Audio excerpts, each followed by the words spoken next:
Coming up next on Making Moves, a new First Coast Flyer line launches today. We'll tell you where. JTA expresses itself to Nassau County. We'll preview the new Avenues Walk Park and Ride Facility and Customer Service Center. Karen Adams clears up the confusion about when animals can ride on JTA transit vehicles.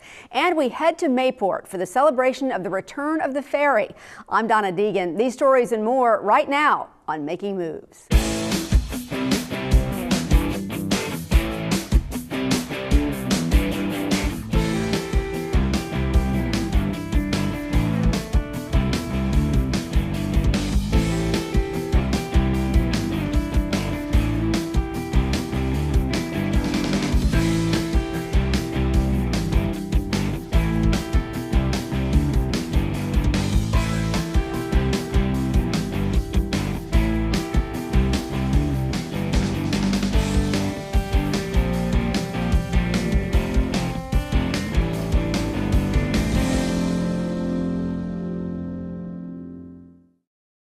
Hello and welcome to another edition of Making Moves, your premier source for transportation news and information. I'm Donna Deegan. Coming up on today's show, we'll preview the new Avenues Walk Park and Ride Facility and Customer Service Center. Karen Adams clears up the confusion about when and what animals you can ride on JTA transit vehicles. And we head to Mayport for the return of the ferry celebration. But we begin with some major changes to Jacksonville's transit system that are launching today. Joining us in studio to tell us more about those changes is Carl Weckenman. And Carl is the Senior Manager of Systems Planning at JTA. Welcome. We're so glad to have you. First time with us. Yes, thank you for having me. Thrilled to have you. And now, so you plan to design all the routes, and that does not sound to me at all like an easy job. So tell us what goes into that. Well, it certainly isn't an easy job, but fortunately we're not looking to design the full system each time. We look at routes perhaps that aren't meeting one of our standards. Perhaps we think we can make some improvements with its on-time performance. Maybe a customer or an operator has provided us with a suggestion. And so we take those take that and look at ways we can make the service better, and it's a process. So we change routes 3 times a year, and with each of those changes we make certain adjustments to our service, really to improve the customer service for our passengers. Okay, so a lot of customer input comes into that, but obviously today is a very big day for the JTA. There's a lot going on. You're launching the third leg of the First Coast Flyer, which is the red line out to Jacksonville Beach. Very excited about that. A new regional express service also begins today. And as if that wasn't enough, also starting up a new alternative service delivery program that replaces the community shuttles in several locations. So while this is not quite the route optimization of a few years ago, it sure sounds like it's a lot, pretty significant. Yes, there are big changes, and with each of those new services that we're launching, we have the capital improvements, the infrastructure, we have the vehicles that we've been making ready, and so a lot of tasks that go into that, but we've got a great team at the JTA, and it's really that teamwork that makes us get to the finish line. Well, I'll tell you what, it does sound like a lot. And at the State of the Authority back in May, JTA CEO Nat Ford announced there would be more expansion of service outside of the Jacksonville area and Duval County coming soon. And now here it is. We have a new express service to and from Nassau County. So tell us about this service. We want to know everything about it. How did it all come about? Where does it go? How often does it run? All those great things. Sure. So it is an express service. It's designed for people who work in downtown Jacksonville. It runs a couple of trips in the morning and then 3 trips in the afternoon. Starts at a park and ride location that we secured at the Winn-Dixie location in Yulee, which is at A1A and Amelia Concourse. And so if that, for those who are commuting to downtown from Nassau County and Yulee, it's a great option. Leave the driving to us. You can get work done while you're in your seat. That sounds like a great plan to me. So you've had sort of a service into Clay County for a few years, and you have this partnership with Baker for a shuttle into Jacksonville. So how does this partnership with Nassau County differ from that? Why is the regional expansion so important, and how are those different county to county? Sure. I think what customers will really notice about this service as different from some of the past services we've had is the vehicle that we're going to be using. We have USB ports at every row. The seats are padded and they decline almost a little bit like an airplane. So there's more lighting in the cabin. So it really is a different feel. And I think people will be very impressed if they give this service a try. Okay, very nice. So there have also been discussions, I remember, it seems, with St. Johns County as well. So where does all that stand at the moment? We have had some initial conversations with St. Johns County. There are still details to work out. We've done some initial planning on a route to their new shopping center at Durbin Park. We still do have some work to do before we're ready to make an announcement, but we're confident that we'll be able to bring service into St. Johns County in the very near future. Fantastic. Good to see all these new things happening. I want to shift gears a little bit to the First Coast Flyer. The new Red Line, which runs between downtown and Jacksonville Beach, also launched today. The primary corridor is Beach Boulevard. So obviously we have several avenues from the beach to downtown. Why did we decide on Beach Boulevard? Well, we selected a route that really balanced getting people from the beach to downtown directly, but also serving, or at least getting as close to some of the key destinations that we know our customers are wanting to go. So we wanted to make sure that service went, for example, to the Regency Hub, our second biggest stop. We're going to be able to serve our Arlington community where transit use has traditionally been strong.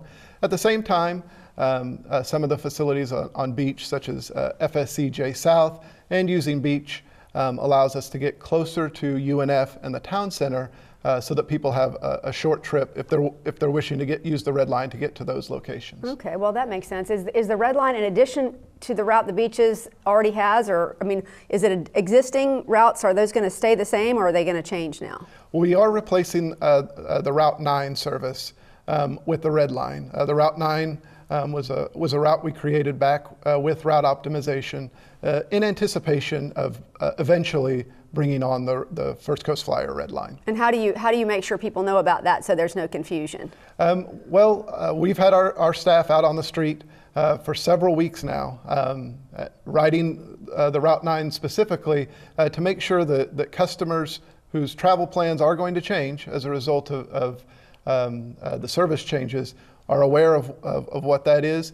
And fortunately, in this case, we're adding a lot of service. We're running the bus more frequently than the existing service. And so customers should notice the big improvement in their service. Yeah, so if anything, they should be thrilled about that. I want to take a pause real quick and bring in Making Moves correspondent Eugene Lindsay now, who is out in Jacksonville Beach. And Eugene, you've been talking with some of the folks at the beach who are very excited about having this new flyer extension. Yes, that's right, Donna. Obviously, the passengers are just thrilled with getting the flyer out this way, but so too are local business owners. For them, a better, more efficient transit system means more options for both their customers and their employees. This newest leg of the JTA's flyer routes is sure to be a red-hot choice when it comes to using mass transit here in Jacksonville. The new Red Line offers a shuttle-like service from downtown all the way to Jacksonville Beach. This service point here at Southside and Beach Boulevard sits directly in front of Beach Medical Specialists and St. John's Pediatrics. The staff here says the Red Line service, with its scheduled 10-minute arrival times during peak operating hours and just 15 minutes during non-peak times, is sure to be a beneficial service for many of their patients. When they were building this, a lot of the parents did make comments that they are excited for it to build because they can now just walk right there to take the bus. It definitely would help with patients not being late for their appointment or even sometimes not show up due to transportation. A lot of the times when the patients don't show up, that would be the reason. Garcia says that now with the frequency of the Red Line, they believe that more patients will get to their appointment on time. Very, very convenient for our patients. I know we've had a lot of parents make comments about how convenient it's going to be and how easy.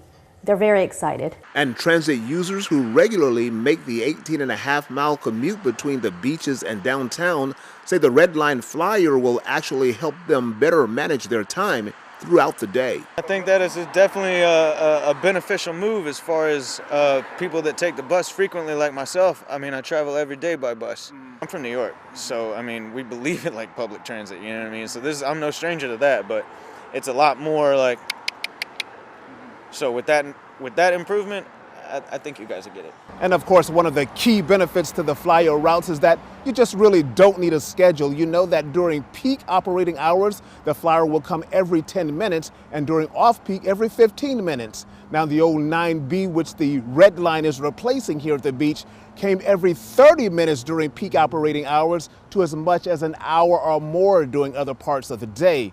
So, Donna, I think it's safe to say that transitioning from a 30-minute or more wait time to the new red line coming every 10 minutes will make this a very popular route. Wow, that is great news. Okay, Eugene Lindsay, reporting from Jacksonville Beach. Thank you so much for that. Now let's go back to Carl Weckenman here, the Senior Manager of System Planning for the JTA. So to Eugene's point about the transition from a 30-minute or more route to one that comes more frequently, as the flyer does, that has to have people excited. So what's been your experience with the green and blue lines? Have we seen business pick up just by running these flyers more frequently? Well, with the green line and the blue line, while we weren't able to see a big increase in ridership, what we really did see was an improvement on our on-time performance and our service reliability. So now we have the green line and the blue line are two of really our best performing routes when it comes to on-time performance. And you'd have to think that over time that really does encourage people to use the service. Absolutely. It's a process, so right? That's so important for people to get to their locations when they expect. Okay, before we let you go, JTA also is replacing its community shuttles with a new alternative called Ready Ride. So what can you tell us about Ready Ride?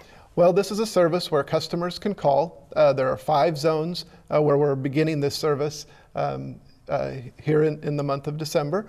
The service will take people from their home or whatever location, either shopping or to a doctor's appointment, and you can get a good discount. It's only 50 cents if you're actually going to or from a bus stop. So we really would like people to use this service to connect in that first mile or last mile of their trip on the bus service. Maybe it's too long to walk, but this service really provides an option for getting you the rest of the way home. Okay, so that's a great thing sort of to add to the flyer lines basically, right? I mean, is that what you're saying, that if your flyer doesn't get you exactly to where you want to go, then this is an option to get you the rest of the way? Absolutely, and one of the zones where we will have service with this Ready Ride is at the beaches itself. So you'll actually be able to use the red line out to the service at the beach, give the number a call, and somebody will be there to pick you up. How about that? Doesn't get much easier than that. Well, it's no surprise that you have a lot going on because that's the JTA these days. It's always amazing to see the progress that JTA continues to make, how the authority is always looking at new and innovative ways to get the public where they need to go. Carl Weckenman, thank you so much for being with us. Thank you for having me. The first time. We hope it is not the last.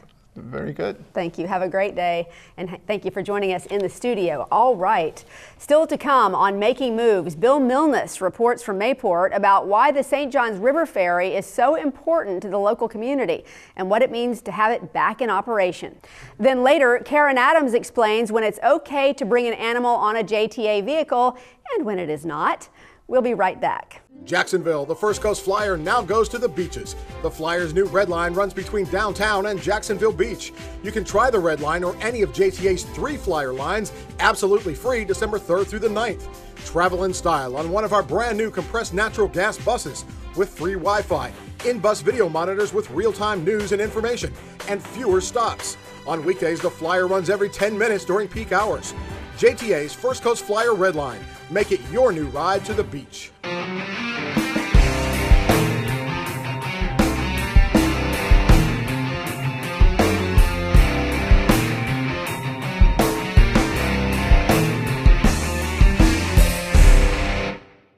Thousands of families affected by disasters, like the recent hurricane, urgently need support. You can help the American Red Cross provide warm meals, shelter, and hope to families when they need it most.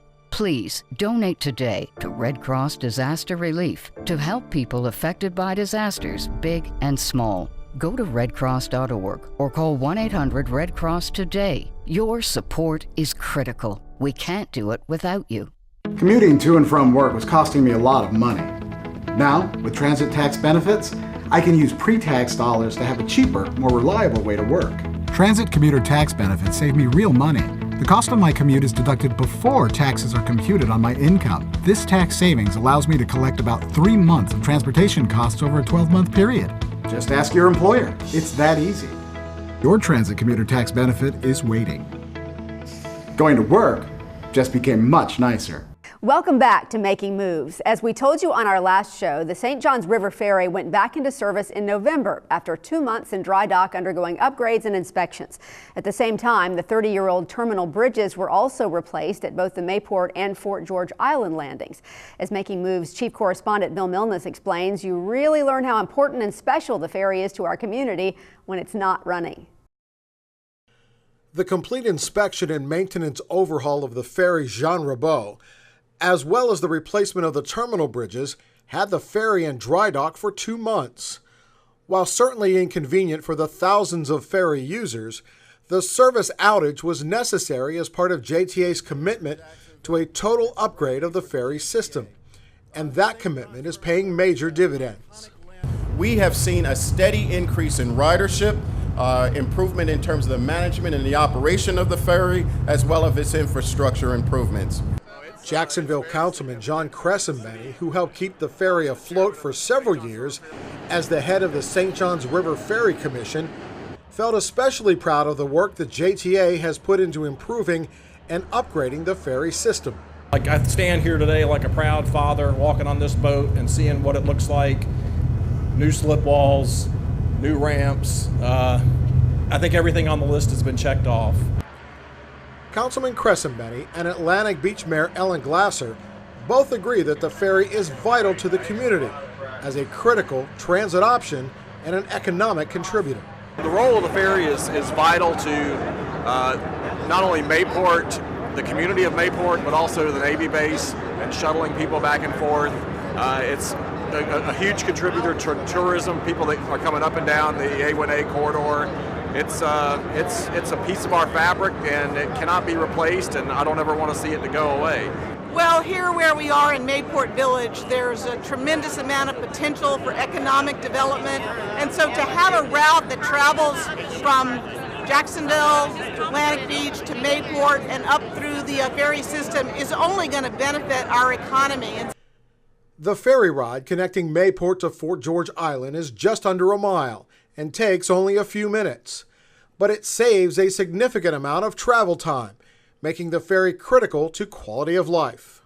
Oh, it's extremely important to the community. As I indicated, not only am I the representative, but I'm also a customer. I take the ferry on a regular basis, so it cuts down driving time. It's a beautiful drive. Tourists enjoy it. People who work in the area enjoy it. The Mayport is a working waterfront, so the people who live and work in this area rely upon it for transportation needs. The ferry cuts off, I would say, 45 minutes or an hour to get to businesses over here. We have great seafood restaurants down here in the community, in our beaches community, and it opens it up to the west side into Nassau County by just Amelia Island just coming down A1A. As a member of the Friends of the Ferry, a group who advocate on behalf of the ferry service, Lou Catania is extremely pleased with how the work and renovations turned out. I think they've done a wonderful job over the past year. I was concerned with what their level of interest and participation in the ferry would be, given all of the transportation services that they run. But they've committed an enormous amount of energy and effort to making this ferry a part of the community. In the 2.5 years since taking over ownership and operation of the ferry, JTA has made nearly $14 million in improvements and upgrades to both the vessel and the ferry infrastructure. And with additional monies from the Federal Transit Administration, even more improvements are planned for the future. Roughly $1.3 million of that funding will go toward the installation of vertical panels, which will be installed onto the existing slip wall system. In addition to that, we look to come in, resurface our parking lot queuing area, as well as improve the ADA section by adding in new sidewalks at both Mayport and Fort George landings. So with millions of dollars in upgrades, record ridership, and a long-term commitment from the JTA, the future for the St. Johns River Ferry has never looked brighter. In Mayport, Bill Milnes, JTA Making Moves.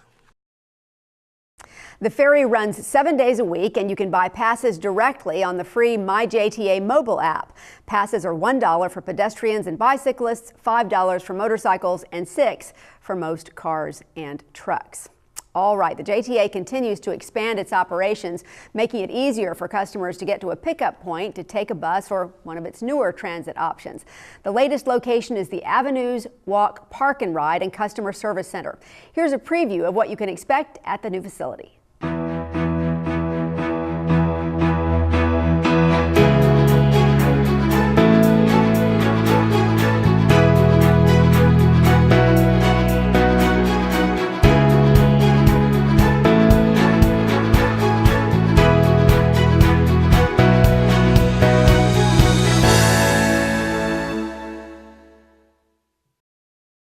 Dogs, man's best friend. Always happy to see us when we get home, but for people with disabilities, dogs can be so much more than that. Dogs specially trained as certified service animals can help provide independence or in some cases even save a life. But transit agencies across the country are now dealing with passengers trying to bring uncertified or household pets on the bus disguised as service or therapy animals. And that, they say, can cause issues. So we asked Making Moves correspondent Karen Adams to find out exactly what animals are permitted on JTA vehicles and what you should do if and when one is on your bus. Meet Layla Carrillo and her dog Gail. Layla is vision impaired, and Gail, a certified service animal, is the light that illuminates her world, helping her navigate through life without sight. The term service animal is an important distinction, as many confuse service animals with therapy animals. And while both can provide needed functions for their owners, they are not interchangeable.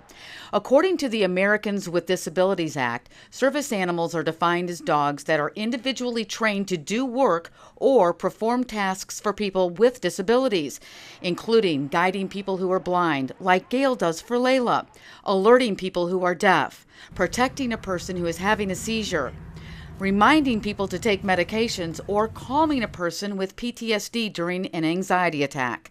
Service animals are working animals. They are not pets, and as such can travel without restriction on any JTA transit vehicle. The service animal is designed to help the handler, or the person that the service animal is with. It doesn't help everyone else on the bus. It's designed to work with that person that has a disability and provide service to that person.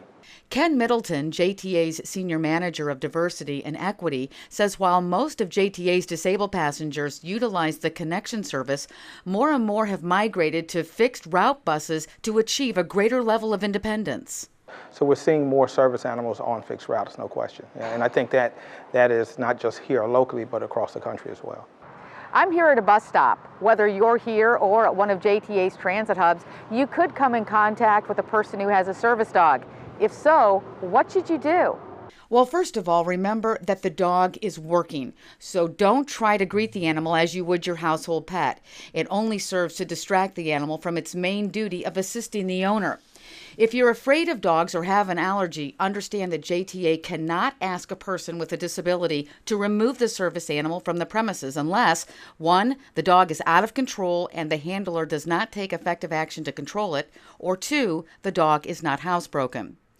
Persons who have allergic reactions to dogs may have to find a seat farther away from the animal to avoid any allergic reaction, or if necessary, wait for another vehicle. According to Middleton, beyond the occasional inconvenience, JTA has historically had very few incidents when it comes to service animals. But he says a growing problem facing transit agencies across the country is passengers trying to bring on what they call fake service animals. But they're really just household pets with no particular training at all. A lot of times if they're paired with other real service animals, these animals aren't trained, so they're now messing with the real service animals. The bond between a handler and a certified service animal is both unique and special. If you happen to experience that bond in person, the best thing you can do is just observe and appreciate the very important role and responsibility that dog has each and every day. In downtown, Karen Adams, JTA Making Moves. So if you have a certified service animal, know that you are always welcome on any JTA vehicle. For all others, obey the rules and leave your pets at home. It's safer for everybody. When we come back, why the JTA is partnering with the local Hispanic community. JTA is celebrating the opening of its new First Coast Flyer Red Line to the beaches by offering free rides on any Flyer line December 3rd through the 9th. The Flyer runs every 10 minutes during peak hours and offers free Wi-Fi and more. The First Coast Flyer. Get hooked today.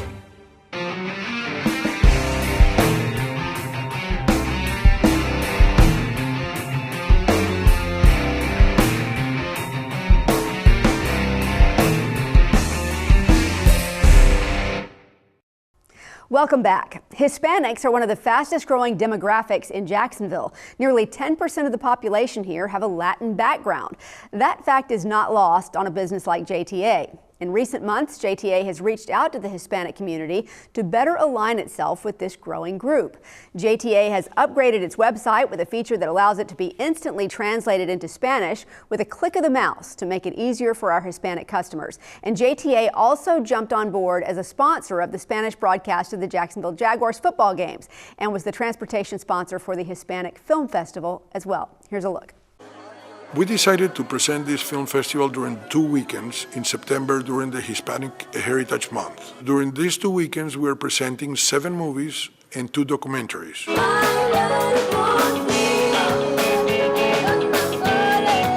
To have the inaugural Hispanic Film Festival in Jacksonville, in our downtown, is a big deal. It helps bring the culture alive, it helps to showcase it and educate others on either their heritage or the heritage that surrounds them as they live in Florida.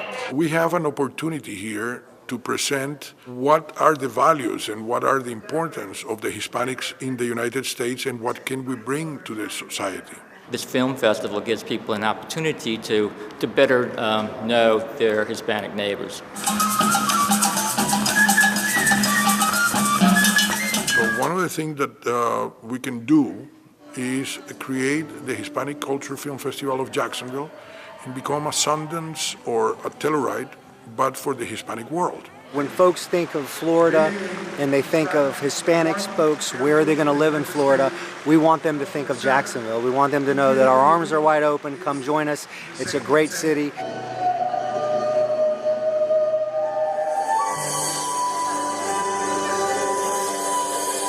So JTA, that has the vision of the long term, came to me and said, we want to be the transportation partner of this film festival. I can tell you, if you start to see an authority like the JTA people behind you, you feel that you are really fitting into the right ground of the city.